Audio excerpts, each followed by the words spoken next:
반갑습니다. 이원주 세무사입니다. 이번 시간은 재경관리사 입문 강의 원가 관리액의 마지막 시간입니다. 10번째 강의죠. 그동안 강의 계속 들으시느라 고생하셨고요. 원가 관리액의 역시 만만치 않습니다. 쉽지 않은 과목이에요. 그런데 입문 강의에서 뭐 몇 개 빼고는 대충 알아듣겠다라고 생각하신 분들은 너무너무 잘하신 거죠.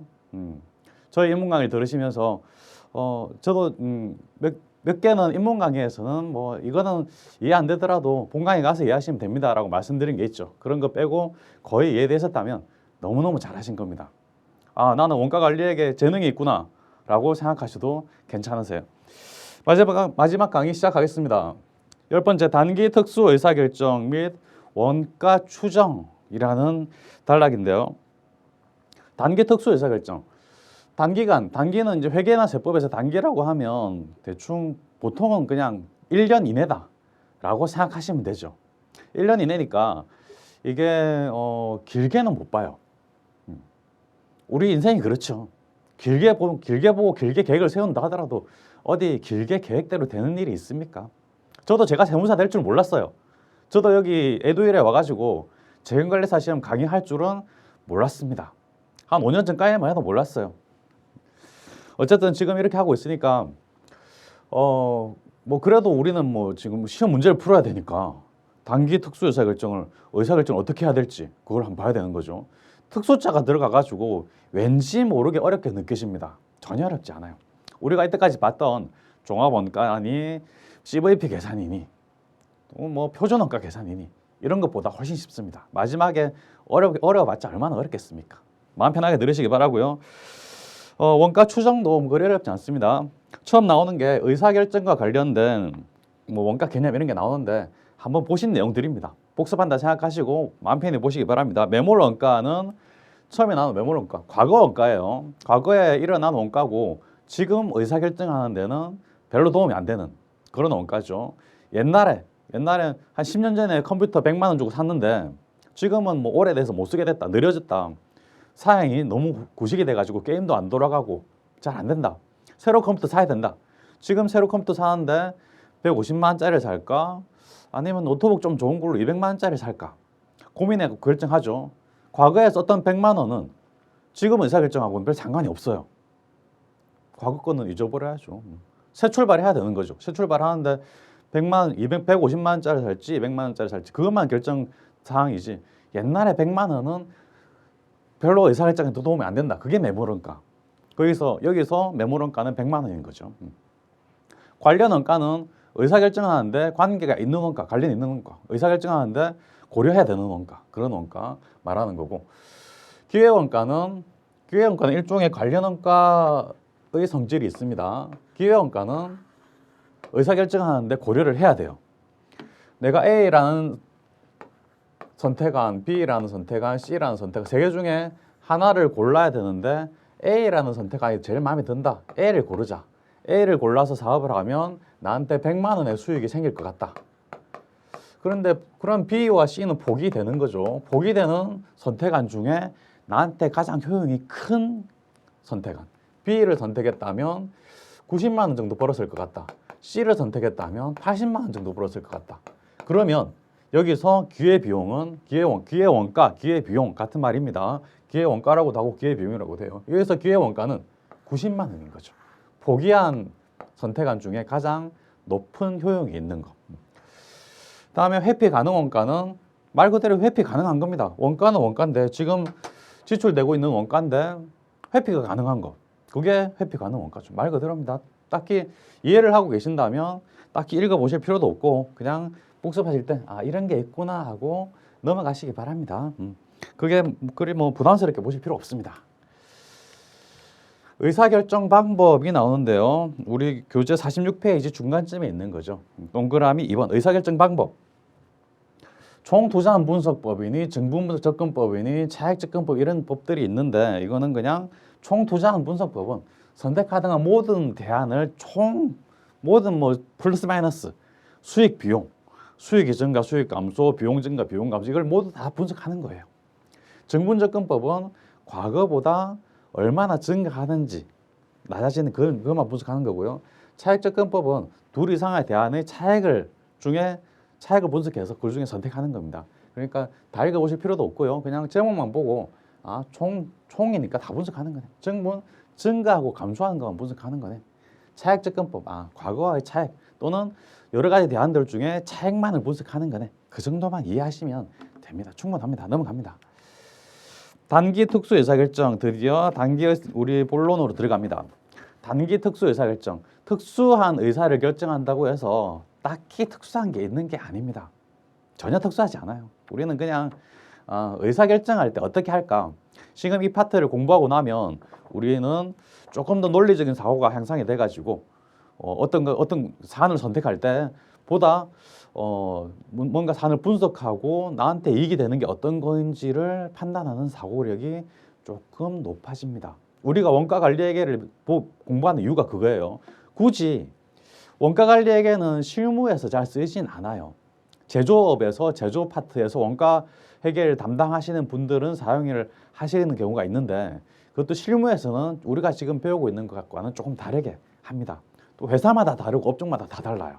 우리는 지금 기본적인 걸 하고 있는 건데 이게 실무에서 잘 쓰이지는 않습니다, 사실. 그럼에도 불구하고 우리가 지금 이렇게 힘들게 원가 관리 회계를 공부하고 있는 이유는 숫자 관념을 조금 더 향상시키고 뭔가 의사결정을 할 때 조금 더 논리적인 회계를 공부한 사람으로서 조금 더 논리적인 판단을 할 수 있기 위해서 하는 거예요. 그런데 뭐 핑계는 말은 그렇고 시험에 합격해야 되니까 하는 거죠. 시험에 나오니까 하는 겁니다. 어쩌겠습니까? 시험 합격해야 되는데 우리는 우리의 실력을 입증하기 위해서 합격해야 되기 때문에 원가 관리 회계를 열심히 공부해야 되겠죠. 근데 역시 저는 여담입니다만 과거에 원가 관리 회계 한번 말씀드린 적이 있습니다만은 세무사 시험 공부할 때 원가 관리 회계에서 한번 포기했습니다. 종합원가 회계, 종합원가 계산을 처음에 공부하는데 평균법까지는 할만하더라고요.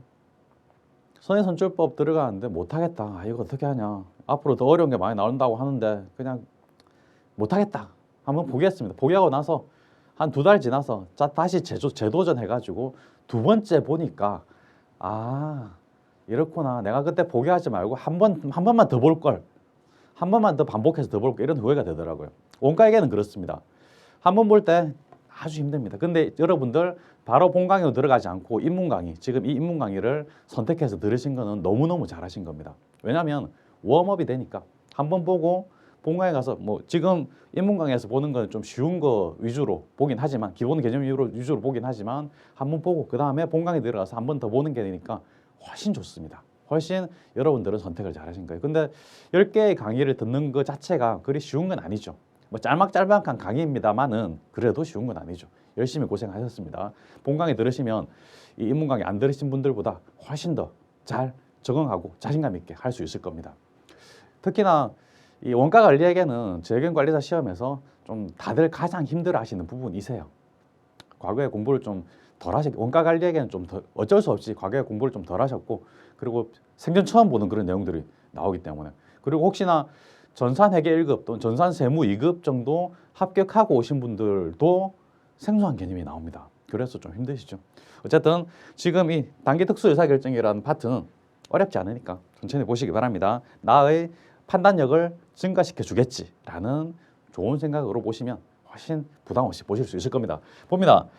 단기 특수 의사결정이란 화폐의 시간 가치를 고려하지 않아도 되는 단기니까 우리 재무회계에서 화폐의 시간 가치, 현재 가치 뭐 이런 거 보셨죠? 그런데 단기이기 때문에 화폐의 시간 가치하고 상관이 없어요. 고려하지 않아도 되는 길지 않은 시간에 이루어지는 의사결정으로서 새로운 상황에서 새로운 대안들을 분석하여 의사결정하는 것을 말한다. 개념 한번 읽고 넘어가시기 바랍니다. 단기 의사결정이라 이런 거다라고 뭐 틀린 거 맞는 거 다음 중 옳은 것은 문제가 출제되기도 합니다만은 보면 압니다. 화폐의 시간 가치를 고려하지 않는다. 단기니까 아시죠? 단기니까 고려하지 않는다. 이것만 아시면 뭐 틀리진 않아요. 넘어갑니다. 예, 특별 주문의 수락 또는 거절. 어떤 주문이 들어오면 이거를 수락할지 말지 그거를 판단하는 건데요. 논리적인 사고가 뭐 좀 깊이 논리적인 사고를 원래 하시던 분들은 내용이 쉬워요. 그렇지만 난 논리적인 사람이 아니다. 괜찮습니다. 별 어려운 내용이 아니에요. 원래 시장에서 우리 회사가 제품 1000개를 팔고 있었다. 뭐 항상 1000개가 나가진 않겠지만 그래도 전후 플러스 마이너스 해가지고 과거 10년 동안 팔아보니 계속 안정적으로 1000개씩이 그냥 팔리고 있었다 라고 가정합시다. 그럼 1000개를 만드느냐? 1000개 만들겠죠. 근데 뭐 광고 선전용으로 뿌리는 거 그런 거 다 앞에서 또는 여분 해가지고 대충 1100개를 안정적으로 만들고 있었다 라고 칩시다. 제품이 좋아요.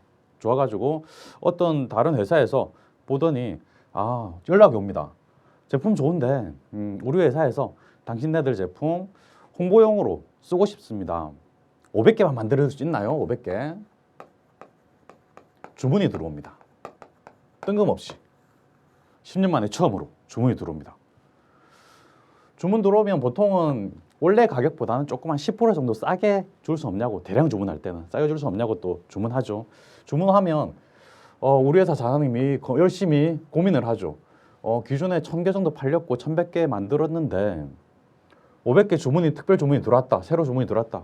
너무 기분이 좋죠. 기분이 좋은데 가보니까 우리 회사 공장이 1400개밖에 못 만들더라. 고작 공장에서 최대한 만들어도 1400개밖에 못 만든다. 그러면 기존에 1100개하고 새로 주문받은 거 합하면 1600개를 만들어야 되는데 200개 모자라네.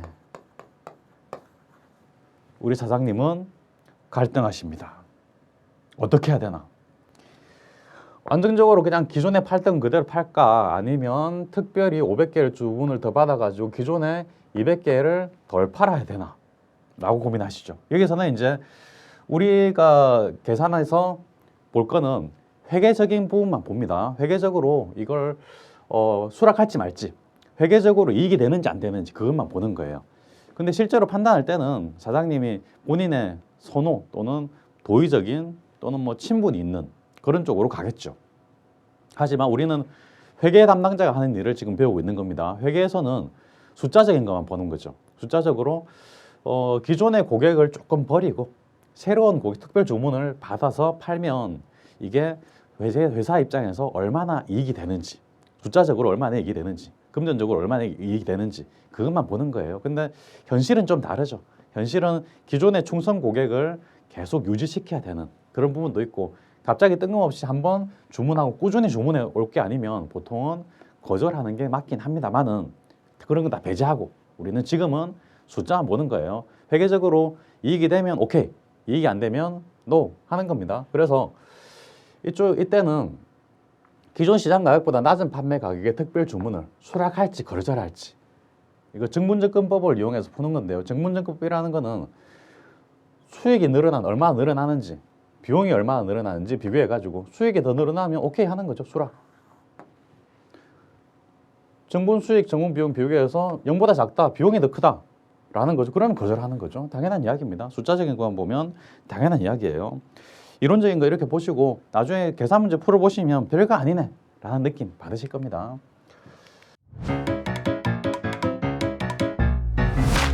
에듀윌 유료 회원만의 특별한 서비스.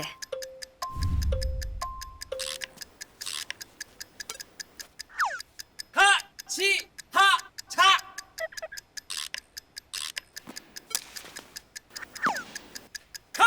하치하차 정답! 같이 하자 친구야. 에듀윌 유료 회원.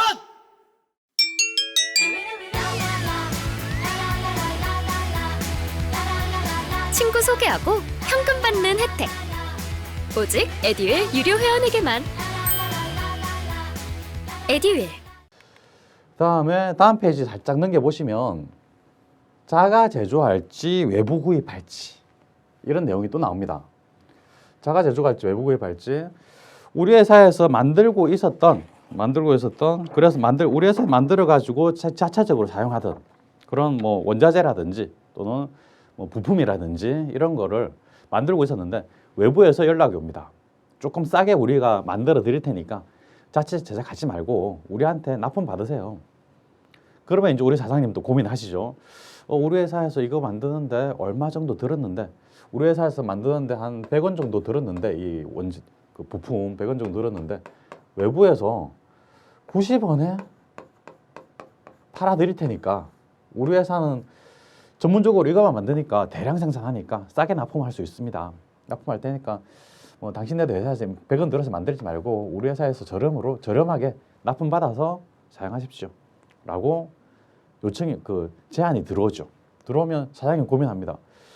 우리 회사에서 100원 들어서 이거 안 만들면 100원이 안 나갈 텐데 거기에 따른 뭐 고정비도 덜 나갈 텐데 뭐 이거 만드느라 장소도 이만큼 써야 되고 직원도 고용해야 되고 거기에 대한 감가상각비 또는 기계장치 같은 것도 있어야 되고 하는데 이런 거 다 안 들고 이거 다 안 들면 이만큼 장소 이만큼 한 30평 되는 사무실 공간 또 공장 공간을 또 다른 사람한테 임대해 줘가지고 수익도 발생할 수 있을 텐데 그런 고민들을 합니다.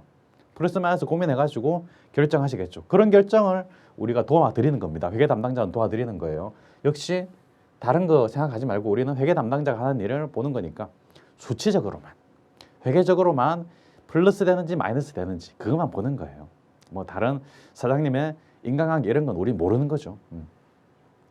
그래서 자가 제조할 때는 변동 원가가 얼마나 발생하는지 그리고 외부 구입하면 회피 가능한 고정 원가가 얼마나 있는지 그 다음에 생산 설비를 구입 또는 임차에 따른 원가 등이 얼마가 있었는지 이런 거 다 판단을 하는데요. 문제에서 조건이 다 주어집니다. 어렵지 않아요. 외부 구입하면 외부 구입 원가가 우리 회사에서 지출하는 비용 같은 게 되겠죠. 그 다음에 외부 구입하면 회피 가능한 고정 원가 얼마인지 그 다음에 외부 구입 시 보유자산 임대 우리 회사가 꼭 갖고 있던 우리 회사에서 뭐 그 부품 만들지 않아도 되니까 이걸 또 외부에 임대하는 그런 수익이 있는지 그런 걸 보는 거예요. 계산해 보는 거예요. 그래서 외부 구입 원가가 더 크다. 그럼 외부 구입할 필요 없겠죠. 우리 회사에 직접 만들면 됩니다. 자가 제조 원가가 더 크다. 그러면 자가 제조하는 것보다는 외부에서 구입하는 게 더 좋겠다. 외부 구입하는 겁니다. 간단해요. 우리 회계적인 의사결정을 하는 거는 전혀 어렵지 않아요. 회계적인 의사결정보다는 사회적인 위치 또는 인지도 그런 걸 고려해가지고 사장님이 의사결정하는 게 훨씬 더 어렵고 중요하겠죠. 하지만 우리는 수치적으로 어떻게 결정할지 수치적으로 얼마 정도 이익이 되는지 그거를 결정하는 겁니다. 그래서 논리적인 사고를 할 때는 이런 거 저런 거 다 고려를 해야 되니까 보고 이 정도 이익인데 이 정도 이익을 포기하고 다른 걸 할 수 있을까라는 고민을 할 수 있는 그런 사고방식 논리적인 사고방식을 갖출 수 있는 거죠. 그래서 어떤 의사결정할 때 여기는 우리 지금 보는 챕터가 단기 특수 의사결정인데 어떤 의사결정을 할 때 수치적으로는 이렇게 이익이 되는데 내가 도의적으로 어떻게 결정하는 게 낫겠다라는 깊이 있는 비교 의사결정이 가능한 겁니다. 그렇죠? 넘어가겠습니다.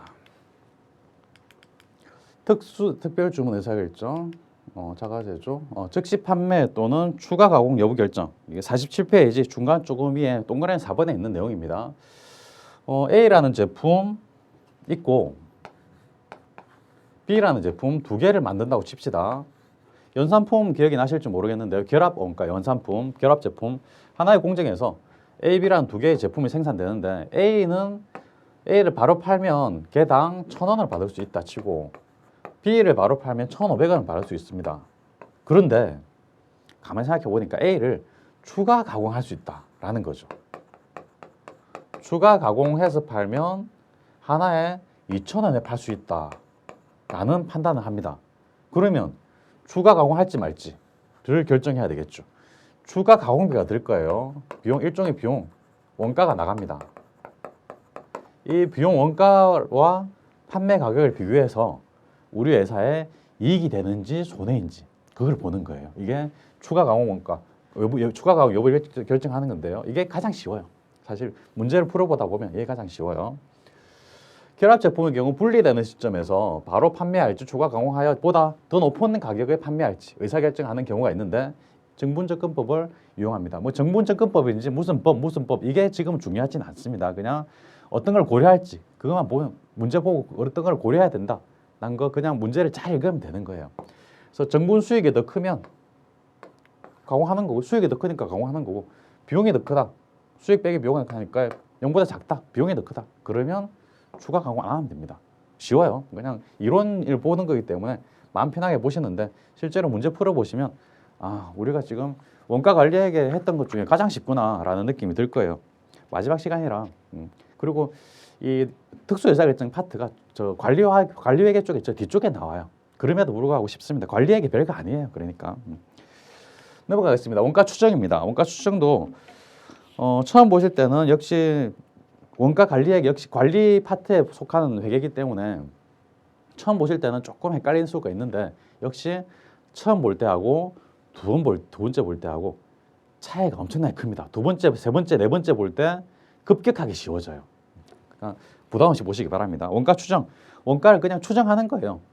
딱히 논리적인 건 없고 그냥 추정만 하는 겁니다. 원가 추정이란 총원가를 Y로 두고 조업도를 X로 둡니다. 총원가와 조업도 사이의 관계를 분석해가지고 원가의 형태를 결정하는 것을 말하는데요. 주로 원가 추정에서 분석하는 원가는 준변동원가의 형태를 나타낸다고 가정합니다. 준변동원가 기억하시죠? 준변동원가, 고정원가와 변동원가가 혼합되어 있는 혼합원가라고도 하죠. 조업도 있고 원가 있는데요. 조업도가 0일 때도 일정한 원가가 발생하더라. 이 고정비죠. 고정비가 발생하더라. 여기서 조업을 하면 할수록 계속 또 변동비가 발생하는 이게 준변동원가인 거죠. 준변동원가 형태. 그래서 고정비도 있고 변동비도 있다라고 가정하는 거죠. 과거의 원가 형태를 분석해가지고 미래의 원가를 예측하고 계획하는데 필요한 게 이 원가 추정이라는 겁니다. 그래서 사업하시는 분들은 누구나 이런 생각들을 머릿속에 다 하십니다. 실제로 손으로 계산을 해보진 않겠지만 자기도 모르는 사이에 고민을 하죠. 이번 달에 매출이 얼마 나와서 손실이 조금 났는데 다음 달에는 뭔가 좀 더 해가지고 이익이 나게 만들어보자. 이런 생각하는 게 원가 추정하는 거예요. 사업하시는 분들은 자기도 모르게 다 이미 하고 있었던 겁니다. 주로 고저점법을 이용해요. 고저점법을 가장 많이 이용하는데 원가 추정하는데 여러 가지 방법이 있습니다만은 지금 입문 단계에서는 가장 많이 쓰는 또 시험에도 가장 많이 나오는 고저점법만 보고 넘어갈 겁니다. 고저점법은 과거에 가장 조업도가 높았을 때 그리고 가장 고조업도가 낮았을 때 그때의 함수를 찾아가지고 계산을 해보는 거예요.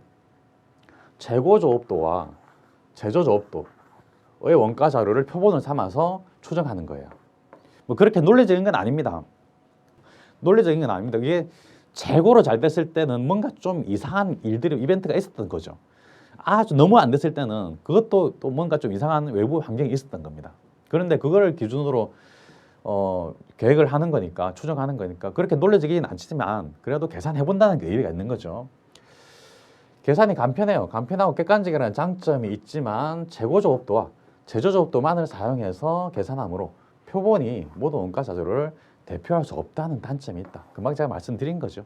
그런 내용이고 추정할 때 이런 산식을 사용합니다. Y는 AX 더하기 B, Y는 총원가입니다. 총원가, 변동비, 고정비 다 합한 총원가죠. 총원가고 A는 단위당 변동원가, X는 조업도, 생산량을 말합니다. 주로 생산량, 조업도. 그 다음에 B는 고정원가입니다.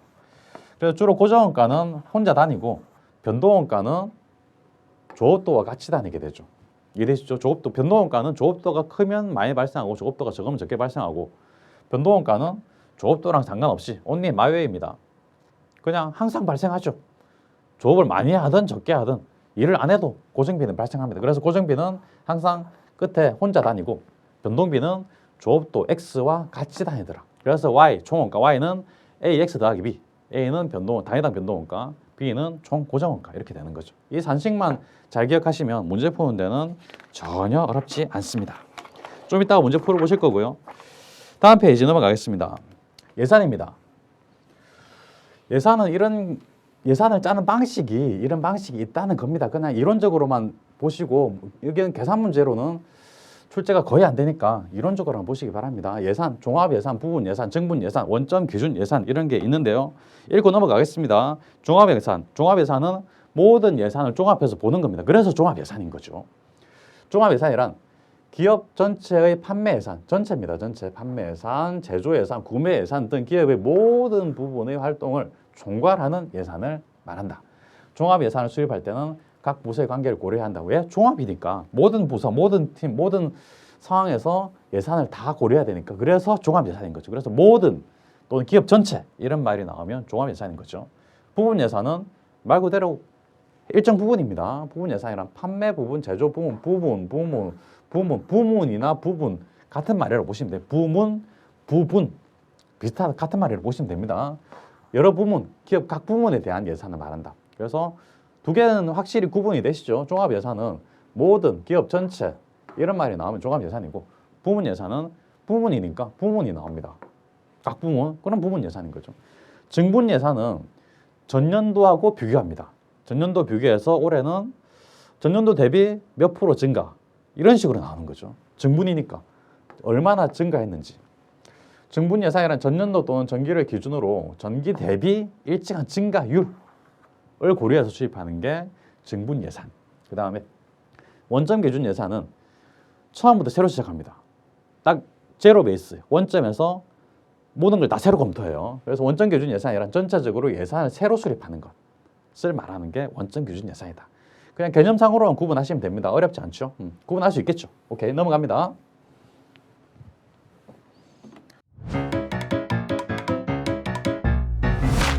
에듀윌 유료 회원만의 남다른 서비스.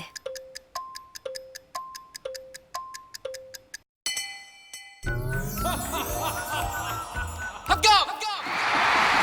합격하고 돈도 받는 혜택. 오직 에듀윌 유료 회원에게만. 에듀윌. 무료 합격!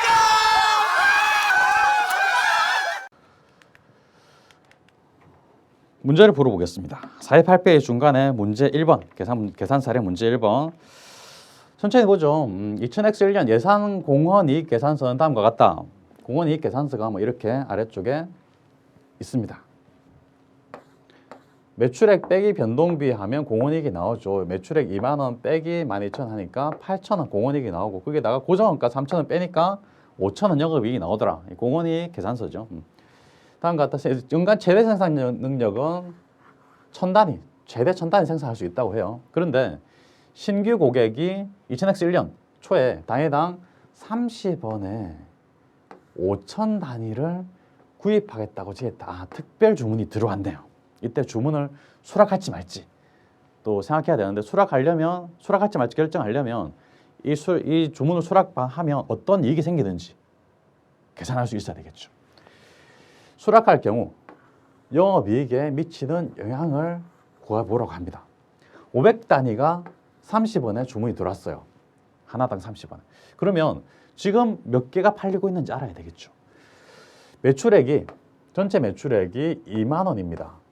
지금 판매 가격이 단위당 40원에 팔리고 있어요. 그렇다면 2만 원 나누기 40원 하면 지금 몇 개가 팔리는지 계산이 되겠죠. 2만 나누기 40원 하면 500개. 500단위, 500개가 지금 팔리고 있어요. 근데 500단위가 추가로 주문이 들어왔죠. 합해서 다 합하면 다 수용하면 1000단위 팔아야 됩니다. 근데 우리 회사는 최대 생산 능력이 다행히 1000단위 딱 맞아요. 오케이. 기존에 팔리던 거를 감소시키지 않아도 되겠구나. 오, 좋죠. 그러면 시작합니다. 수용할 수 있네. 팔자. 그런데 파는 건 좋은데 30원에 지금 40원에 팔고 있는데 30원에 팔아서 남는 게 있나? 라는 계산을 해봐야 되겠죠. 고정원가는 조업도가 많든 적든 이 500개를 추가로 생산하든 안 하든 고정원가는 계속 나갑니다.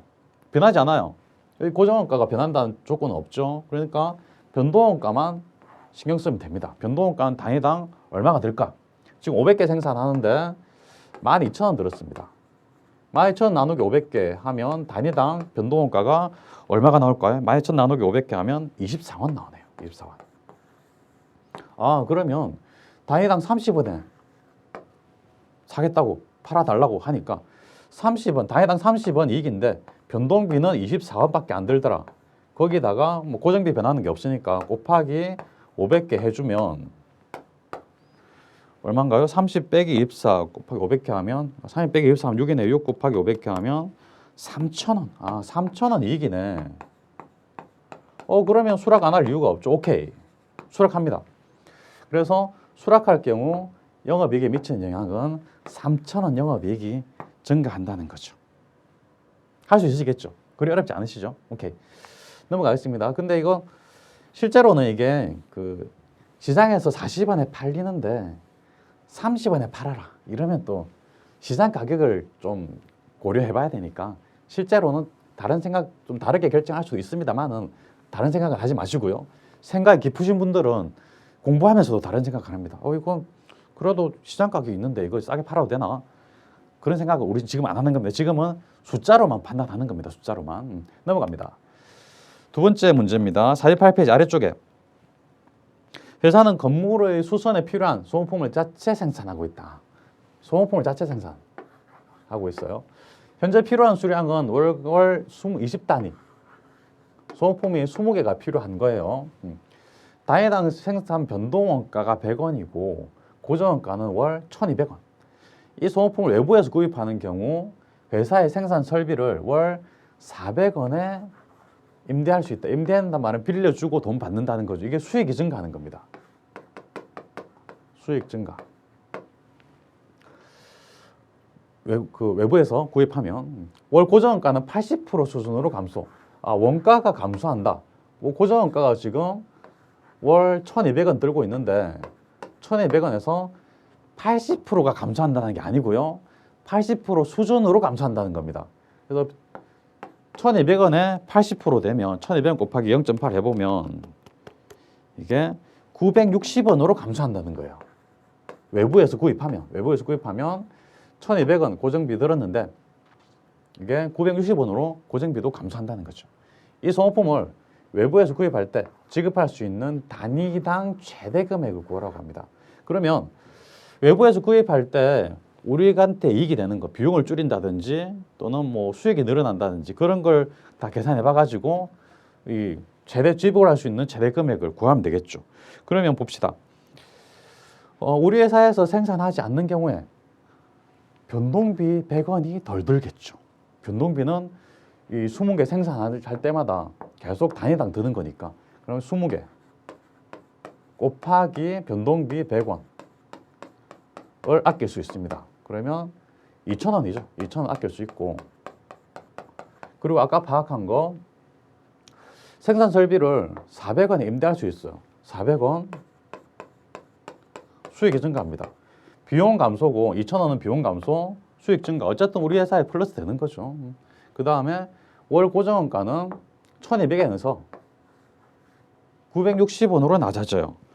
1,200원에서 960원으로 낮아지니까 아낄 수 있는 게 1,200원 빼기 960원 해보면 240원 아낄 수 있어요.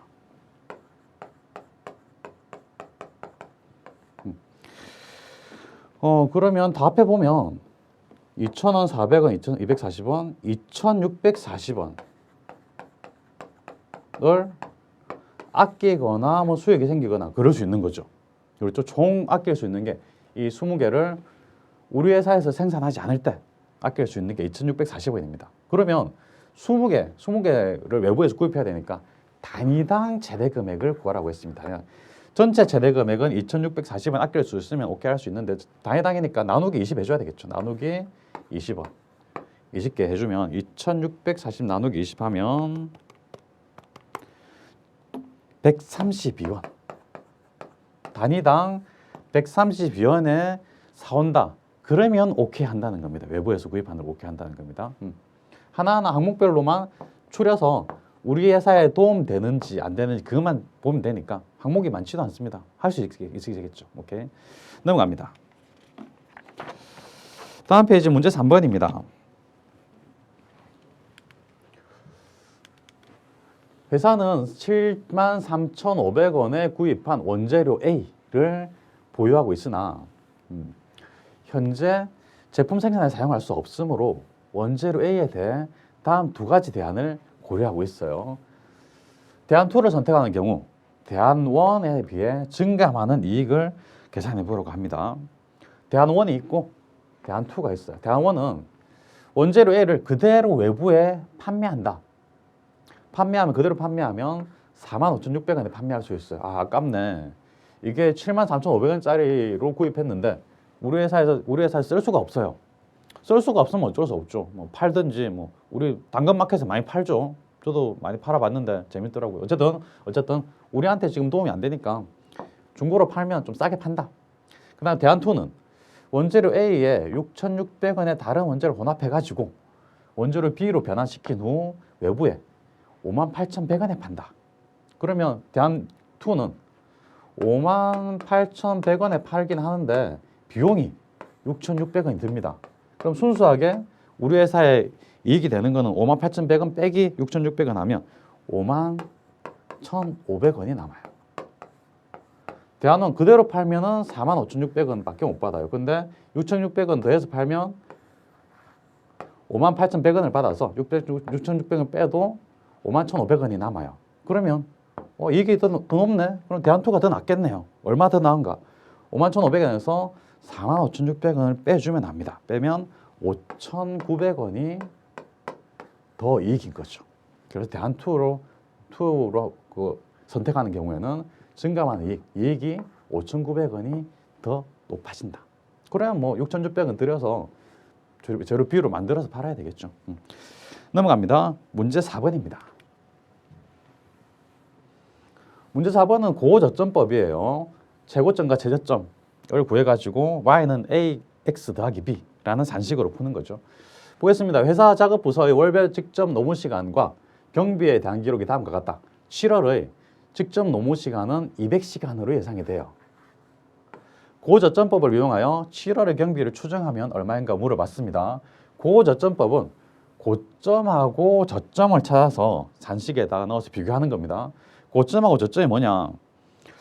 고점, 여기서 직접 노무 시간을 보고 고점과 저점을 찾는 겁니다. 지금 4월, 5월, 6월에 실적을 나열해놨고 지금 7월에 직접 노무 시간, 7월의 실적을 예상을 하는 거예요. 노무 시간은 200시간으로 예상이 돼요. 그러면 경비가 얼마인지 추정하는 거죠. 4월, 5월, 6월 중에 고점은 250시간, 200시간, 250시간이 제일 높네. 고점입니다. 저점은 6월이죠. 150시간이 저점이죠. 근데 선생님 경비 보니까 4월이 10,000원이고 5월이 11,000원인데 5월이 고점 아닙니까? 경비로 지급하는 게 아닙니다. 실적으로 하는 실적. 조업도의 고점과 저점을 찾는 거예요. 경비의 고점 저점이 아니고 조업도의 고점 저점입니다. 그래서 고점은 4월 250시간입니다. 우리 기본 공식 y는 ax 더하기 b 여기에 집어넣으면 되는데요. y는 총원가, 총경비고 a는 단위당 변동비, x는 조업도. 그다음 b는 총 고정비. 여기서 4월 고점에서의 조업도와 총경비가 나옵니다. 그래서 경비 10,000원은 총경비 y인 거죠. y를 10,000원으로 잡고 10,000원 은 직전 250시간은 조업도죠. 조업도는 x를 250으로 잡는 거죠. 250a 더하기 b 이런 산식이 성립이 됩니다. 저점도 보죠. 저점에서 총경비 y는 7,000은 조업도 150. 그래서 150, x가 150이니까 150a 더하기 고정비 b 이렇게 고점과 저점에서의 산식이 나왔습니다. 이걸 두 개를 빼가지고 계산하면 a와 b를 찾을 수 있겠죠. 중고등학교 때 수학 포기하신 분들은 조금 불리하시긴 합니다만은 전혀 어렵지 않습니다. 수학 포기했다, 나 모르겠다 하시는 분들도 한 2-3번 계산해 보시면 누구나 아십니다. 전체적으로 빼보겠습니다.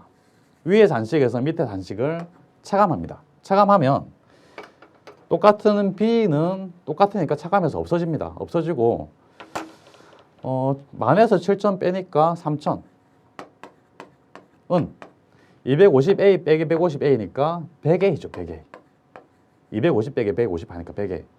그리고 3,000은 100a니까 100을 양변에 나눠주면 되죠. 나눠주면 a는 3,000 나누기 100 하면 a는 30.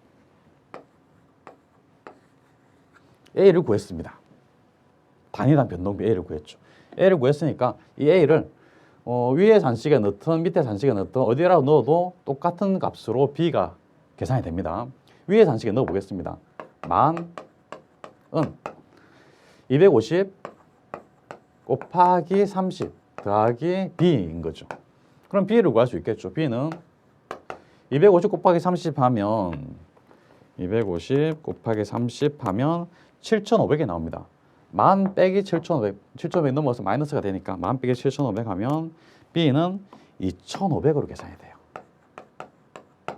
그래서 A와 B를 다 구했으니까 경비 추정 공식을 구할 수 있습니다. A, B. 이 공식에 넣기만 하면 되죠. 그래서 Y는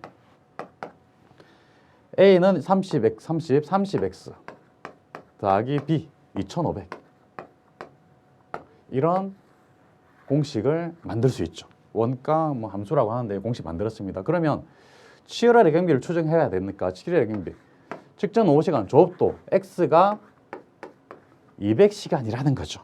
그러면 X에다가 200을 넣습니다.